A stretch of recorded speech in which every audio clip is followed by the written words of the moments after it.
apa khabar? Assalamualaikum warahmatullahi wabarakatuh. Bertemu kembali bersama dengan Cikgu Linda di dalam kelas sejarah tingkatan 1. Apa yang kita nak belajar hari ini? Ya, kita nak belajar topik ataupun tajuk Bab 5 Tamadun Awal Dunia. Jangan ke mana-mana, teruskan bersama Cikgu Linda.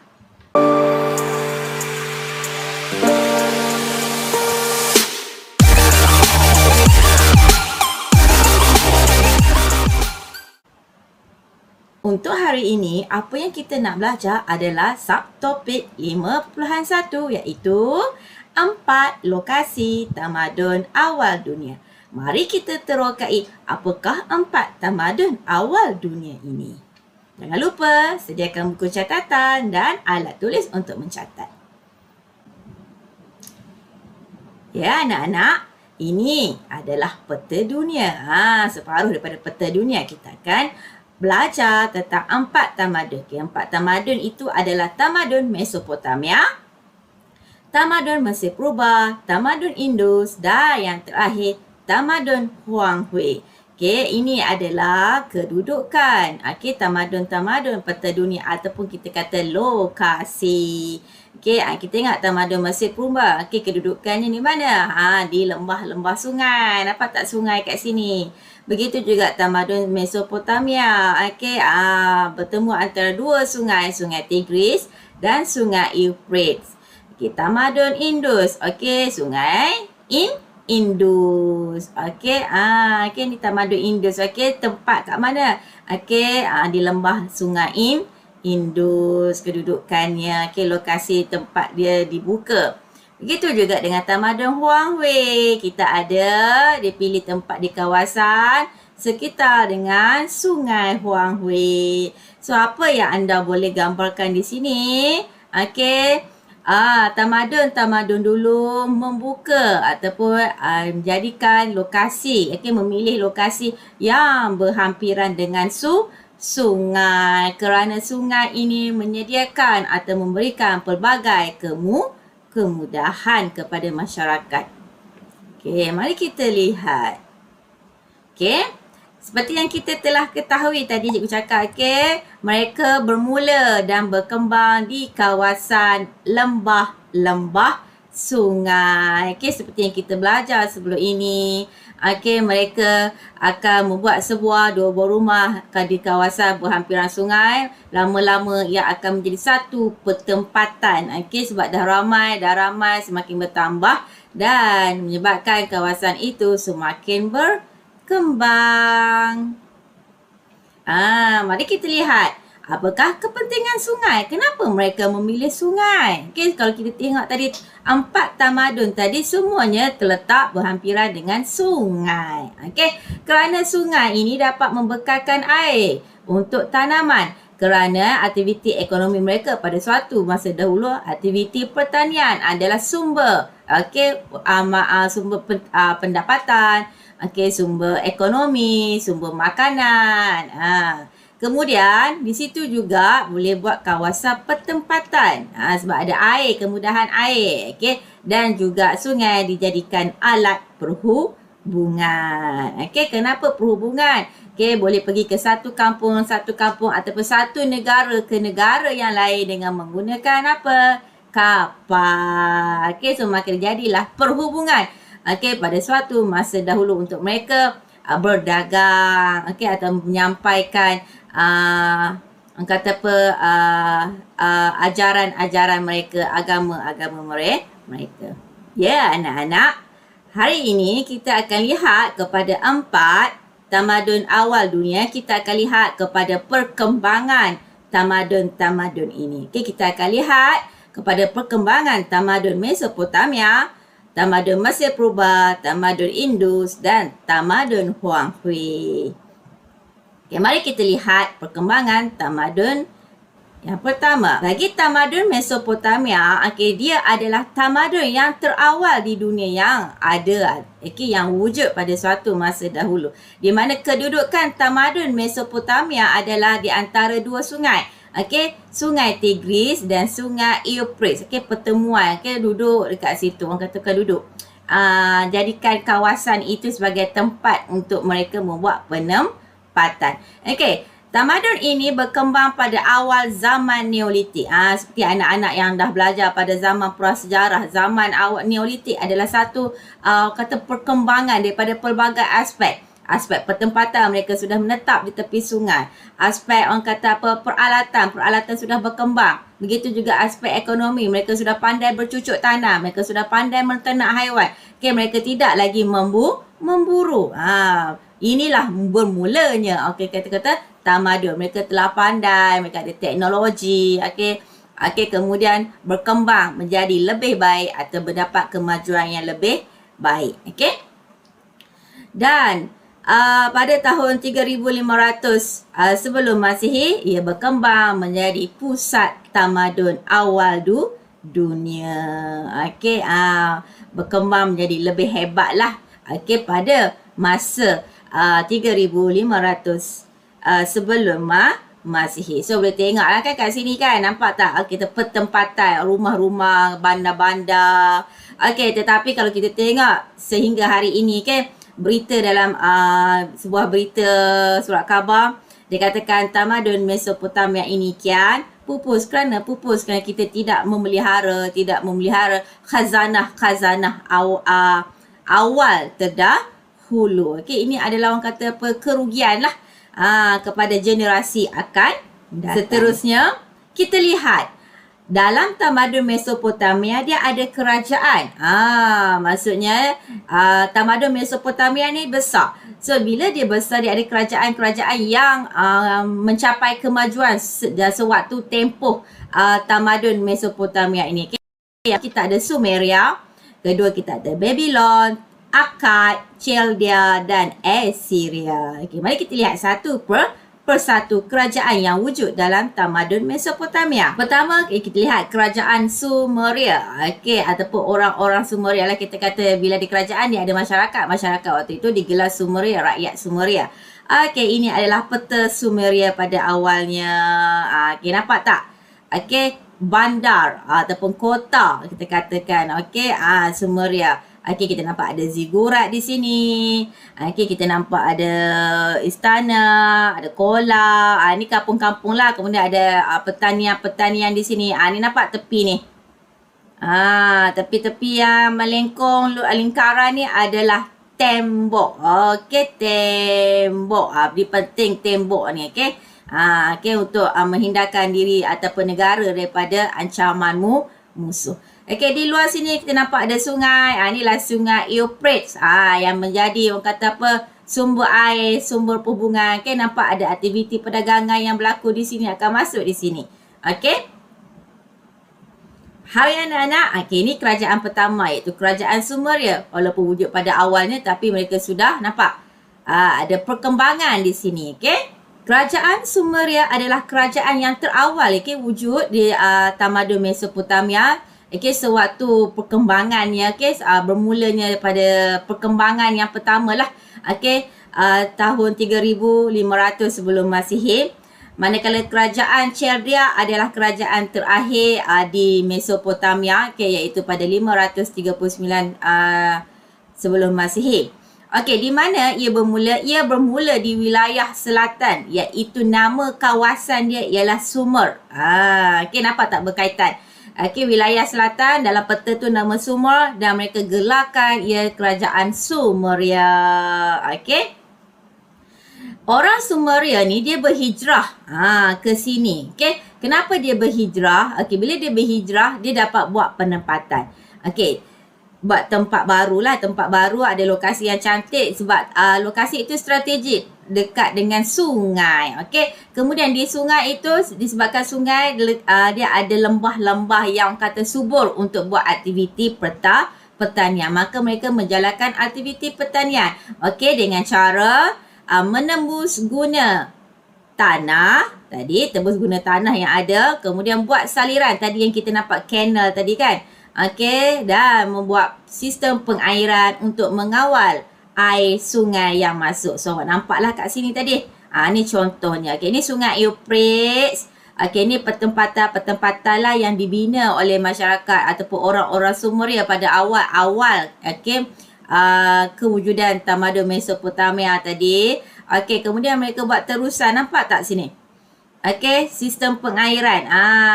Buka sini sikit, bagi air masuk. So di sini ada kawasan mereka buat aktiviti pertanian. Nampak ni ada kerbau ni tengah membajak tanah. So bajak tanah, so air tadi boleh diambil untuk apa? Memberi, kita kata siram lah, senang kan? Siram pokok-pokok ataupun apa sahaja yang ditanam sewaktu itu. Okey? Supaya memudahkan mereka untuk buat aktiviti pertanian dengan adanya sistem pengairan tadi. Okay, nampak tak kat sini? Okay.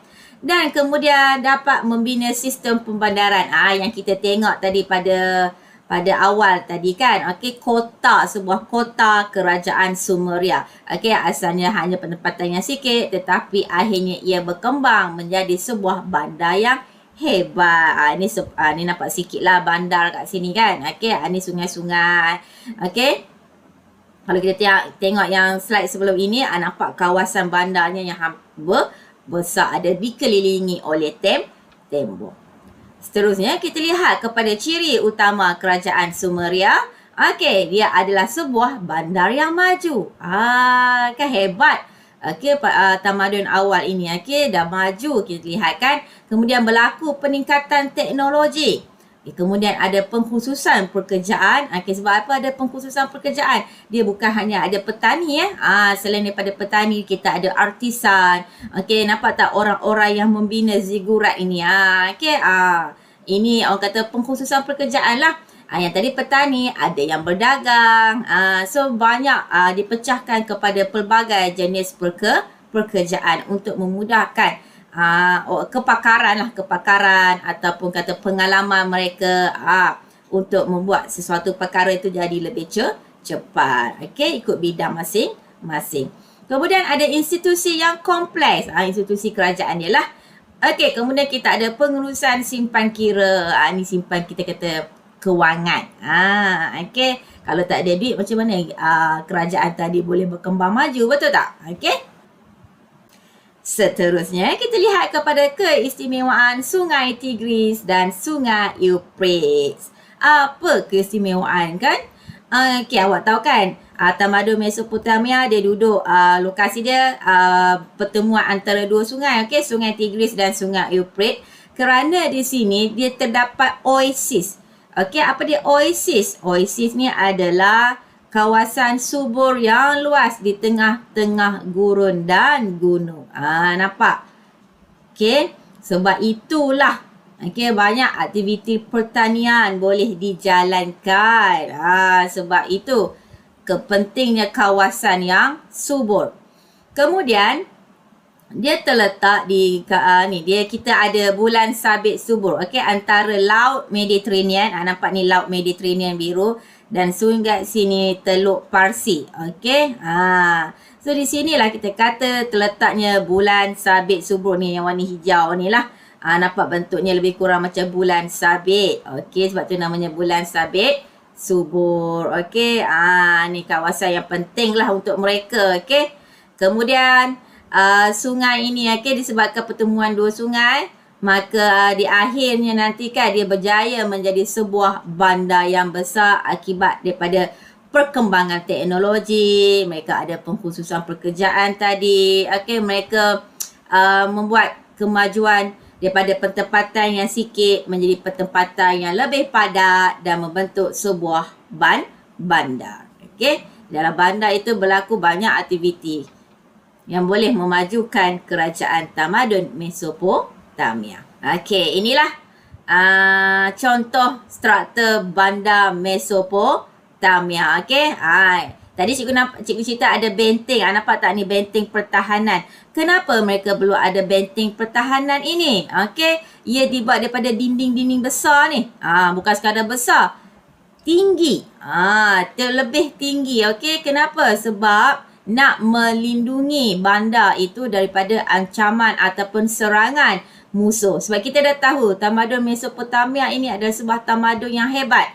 dan terawal. Okey, ramai ataupun ada di negara-negara luar yang akan mengancam untuk meluaskan empire mereka, mereka akan menakluk kawasan yang hebat. Okey, itu pentingnya pertahanan ataupun benteng-benteng tadilah dibuat di keliling kawasan mereka. Okey. Ni benteng lah orang katakan. Okey, kemudian nampak zigurat. Ni zigurat ni apa? Ada tempat ibadat. Okey, kepada masyarakat di tamadun Mesopotamia ini. Kenapa penting? Okey, zigurat pula dibuat di setiap tempat lah, setiap pusat bandar lah, sebab memudahkan. Kita kata kita nak memudahkan masyarakat pergi menjalankan agama ritual mereka. Okey. So kita tengok di sinilah. Okey, nampak tak? Dia dibuat apa? Dibuat daripada tanah liat. Nampak? Bukan orang kata apa? Macam kita sekarang kan, bata kan. Dulu buat pada tanah liat. Tanah liat jadikan bata. Sangat istimewa. Okey. Tapi masih kukuh kita kata. Maksudnya apa yang dia buat pada zaman dulu tu sangat-sangat hebat dan kukuh. Boleh bertahan lama. Okey. Istimewa kan, struktur bandar mereka mesti ada pertahanan. Kemudian di setiap bandar mesti ada zigurat, tempat untuk masyarakat mereka menjalankan ibadah agama masing-masing. Okey, kemudian dibina daripada tanah liat. Sebab itulah semua nampak warna-warna coklat. Tapi sangat cantik kan? Okey, ini adalah nampak di sini. Okey, masyarakat ataupun penduduk Sumeria ataupun yang berada di tamadun Mesopotamia akan beratur untuk masuk ke zigurat tadi untuk menjalankan aktiviti agama mereka. Okey, seperti yang kita dah ketahui sebelum ini kan, sebelum wujudnya sebuah kota, dia akan jadi pada asalnya dia hanyalah sebuah kampung. Okey, kenapa ada kampung? Sebab pertempatan awal pada waktu itu tidaklah ramai, tidaklah banyak. Okey, tetapi bila adanya orang kata kemudahan, adanya aktiviti yang boleh menjadikan pertempatan itu ramai disebabkan ada aktiviti pertanian, adanya kemudahan-kemudahan. Tadi nampak tak, adanya sungai, kemudian ada terusan, mudahkan mereka buat aktiviti, maka makin ramai rakyat akan membuat rumah ataupun pertempatan. Pada asalnya ia hanyalah sebuah kampung yang tidak ramai penduduk. Okey, kemudian ia bertukar menjadi sebuah bandar akibat pertambahan penduduk. Okey, dan kemudian dia akan bertukar kepada negara kota. Okey, sebab apa jadi negara kota? Sebab di sini telah ada semua kelengkapan. Okey, maksudnya padat lah. Manusia sudah semakin padat. Ada orang kata tempat perdagangan. Okey, aktiviti yang banyak boleh dijalankan. Kita ada zigurat. Maka di situ dia akan jadi tempat tumpuan orang ramai. Bila tumpuan orang ramai, kemudian dia akan mewujudkan sebuah negara kota. Okey, berkembang daripada sebuah kampung. Okey, bila ramai dia akan jadi sebuah bandar yang hebat, sebuah bandar di mana kemajuan akan berubah sikit demi sikit. Dan bila bertambahnya dengan teknologi, bertambahnya dengan orang kata kemudahan-kemudahan yang ada, yang akan berkembang menjadi sebuah negara kota. Inilah contoh negara kota Ur. Okey, tadi kita tengok kan, nampak tak ada benteng-benteng. Ni mesti ada benteng lah. Okey, mengelilingi bandar atau kota Ur tadi. Okey, tujuan keselamatan. Okey, di sini kita ada terusan nampak daripada sungai Tigris sini, sungai Euphrates kan. Okey, mengelilingi. Kemudian ada kanal kanal kat sini untuk menghubungkan. Ni kita kata kawasan yang sangat besar lah, terusan kanal yang lagi besar lah untuk pelabuhan kat sini. Okey, ini zigurat lah, giant temple ataupun kita kata zigurat. Dulu masyarakat sini India lah ni kalau temple kan. Okey. Okey, inilah pertempatan kat sini. Bandar-bandar kat sini. Okey. Nampak dia kata kat sini macam mana dia boleh berkembang menjadi sebuah negara sebab berlakunya aktiviti perdagangan, ada pelabuhan yang besar, menarik pelbagai pedagang daripada negara luar datang. Dan kapasiti penduduk di dalam negara Kota Ur, ni contoh negara kota lah, sebuah negara Kota Ur, okey, lebih kurang penduduknya 30,000 orang dan menjadi tempat pertemuan antara pedagang yang jauh dari negara luar lah. Okey, tamadun India ke, okey, mereka datang sebab apa? Untuk menjalankan aktiviti perdagangan. Dengan inilah, okey, negara ini akan berkembang dengan lebih maju, okey. Anak-anak juga boleh rujuk di muka surat 96 dengan 97 untuk mengetahui apakah yang ada di dalam Kota Ur itu. Okey, yang ini di dalam version in English lah. Okey, nampak dia kata benteng ni untuk melindungi daripada serangan musuh. Okey, dibuat daripada ni, the city was filled with a maze. Dibuat daripada rumah-rumah semua ni, ada kedai-kedai lah kat sini. Maze ni batu bata tadi ataupun kita panggil tanah liat lah. Okey, kini okey, kita lihat tamadun Mesopotamia itu sekarang lah okey. Kita dia berada di kawasan ini, Iraq, okey, Syria, Turki dan Iran. Inilah tamadun Mesopotamia zaman dahulu. Okey, nampak besar kan empire dia kan, tamadun dia. Okey, mempunyai 4 negara. Okey, Iraq, Turki, ni Syria dan Iran. Ni kini lah apa yang berlaku kawasan kini lah. Okey, ni sempadan negara kini. Okey, kalau dulu kita kata tamadun Mesopotamia. So awak bayangkanlah betapa besarnya tamadun Mesopotamia pada zaman dah. Seterusnya kita akan lihat kepada tamadun Mesir. Okey, Mesir purba di mana ia terletak di lembah Sungai Nil. Okey, dan sungai yang terpanjang di dunia, okey, iaitu berukuran 6,650 km. Di dalam sungai tamadun Mesir purba ini kita ada piramid. Siapa tak kenal piramid dan Sphinx kan? Okey, sebut Firaun pun awak tahu kan? Okey, inilah peninggalan yang ada sehingga kini lah, okey.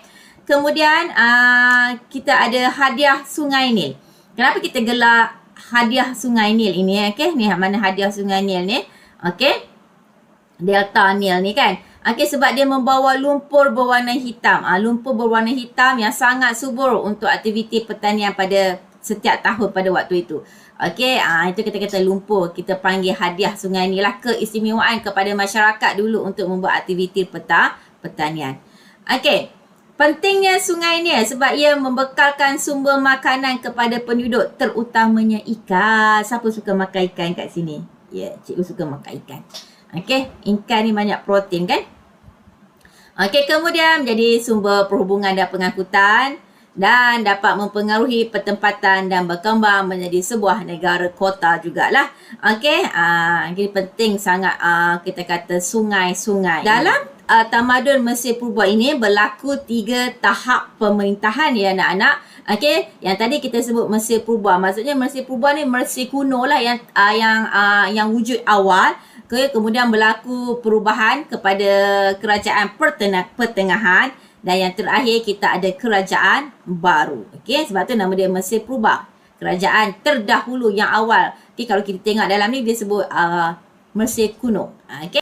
Okay, mari kita lihat 3 tahap pemerintahan kerajaan Mesir purba. Okey. Kita lihat kepada kerajaan purba. Okey, yang terawal wujudlah. Okey, di mana pada tahun 500 sebelum Masihi, pertempatan terawal bermula dengan sebuah perkampungan, okey, yang menjalankan aktiviti pertanian. Okey, dia membentuk 2 buah kerajaan. Kerajaan di sebelah utara, atas, kerajaan di sebelah selatan, di bahagian bawah. Okey, di lembah Sungai Nil dan di hulu Sungai Nil. Okey, di sebelah utara dan sebelah selatan. Okey, bila di sebelah utara dan sebelah selatan, maka terdapat perbezaan cuaca. Okey, cuacanya apa? Okey, cuaca di sebelah atas lebih sejuk.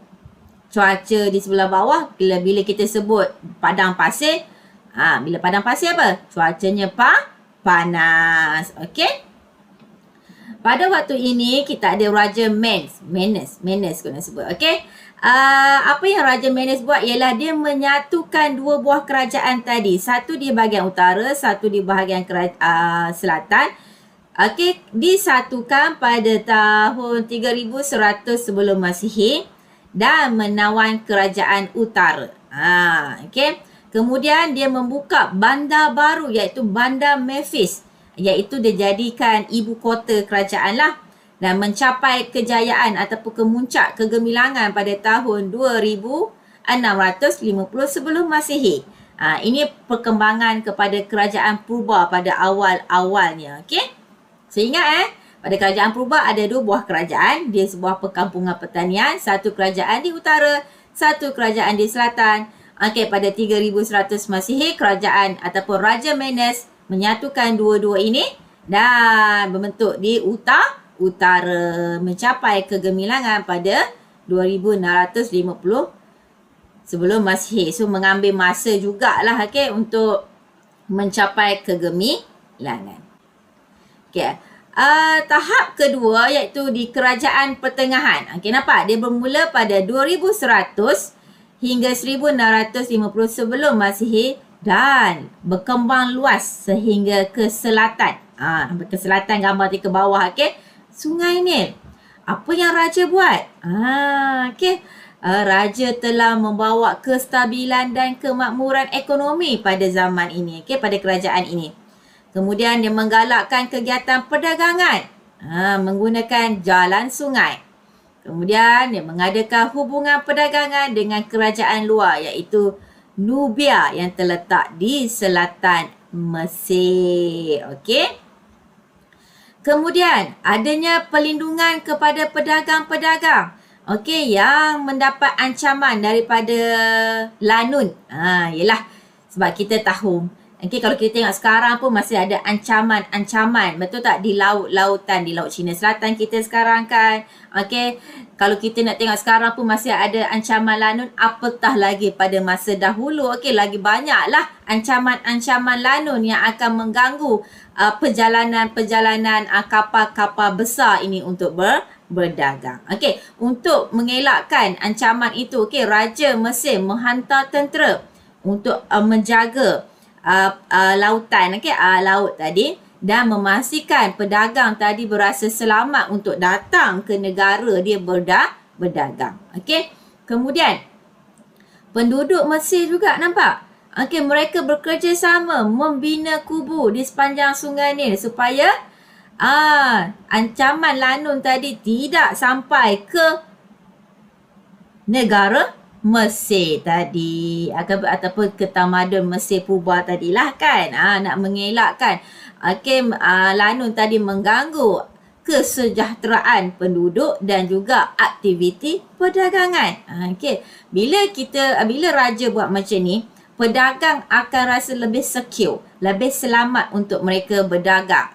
Dia orang tak perlu rasa takut. Kemudian pada waktu ini ibu kota dah menjadi best. Dah berkembang maju dan dalam aspek kesusasteraan dan ukiran. Nampak? Mereka hebat dalam membuat ukiran. Ukiran pula bukan kecil-kecil ya. Ya, ukirannya besar-besar, hebat-hebat. Pelbagai bentuk. Muka-muka yang mereka lukis, desainkan. Yang terakhir adalah kerajaan baru dalam Mesir, dalam tamadun Mesir. Kat sini, bila dalam kerajaan baru, golongan bangsawan. Golongan hebat lah, orang kata golongan kaya-kaya dah sekarang ni. Dah mula memerintah Mesir. Nampak kan? Kata pintu gerbang lah ni, kat sini istana ni. Kemudian Fir'aun membentuk pasukan tentera yang kuat untuk mematahkan serangan orang luar sebab mereka sudah mencapai kegemilangan yang hebat. Mereka sudah menjadi sebuah kota yang maju. So, bila maju memang akan dapat ancaman daripada musuh yang ramai. Raja yang terkenal iaitu Raja Ramses. Sebab apa? Dia banyak membina monumen terkenal yang berupa berhala. Kalau awak Google lah tengok tamadun Mesir ni ataupun tengok dia punya kuil ataupun tempel-tempel yang banyak dibina, semua ada ukiran-ukiran lah. patung-patung yang sangat-sangat besar. Okey. Dan kebanyakan temple itu pun masih ada lagi sehingga kini dan dijadikan tempat pelancongan lah. Okey, pelancong datang melawat tengok keunikan ukiran yang sangat besar dan menarik. Kemudian kerajaan baru mengalami zaman kejatuhan iaitu pada zaman Ramses II. Okey. Alhamdulillah. Tadi kita dah belajar dua lokasi ataupun dua tamadun yang kita belajar hari ini. Okey, yang pertama tamadun Mesopotamia dan tamadun Mesir Purba. Cikgu harap anak-anak dapat ingat dahulu ya dua tamadun ini. Di manakah kedudukan mereka, apakah aktiviti mereka, bagaimana mereka berkembang. Okey, apakah orang kata perbezaannya. Okey, cikgu harap anak-anak faham dan boleh kuasai dulu tentang dua tamadun ini. Okey, jangan pergi ke mana-mana. Teruskan bersama channel Cikgu Linda. Okey, kita akan jumpa lagi pada bahagian kedua atau siri kedua untuk sambung lokasi yang kedua iaitu lokasi tamadun Indus dan tamadun Huanghui. Okey, jangan lupa like, share dan subscribe channel Cikgu Linda. Tanda anda memberikan sokongan dan galakkan untuk cikgu membuat video yang seterusnya. Okey, sehingga kita berjumpa lagi. Assalamualaikum. Bye-bye.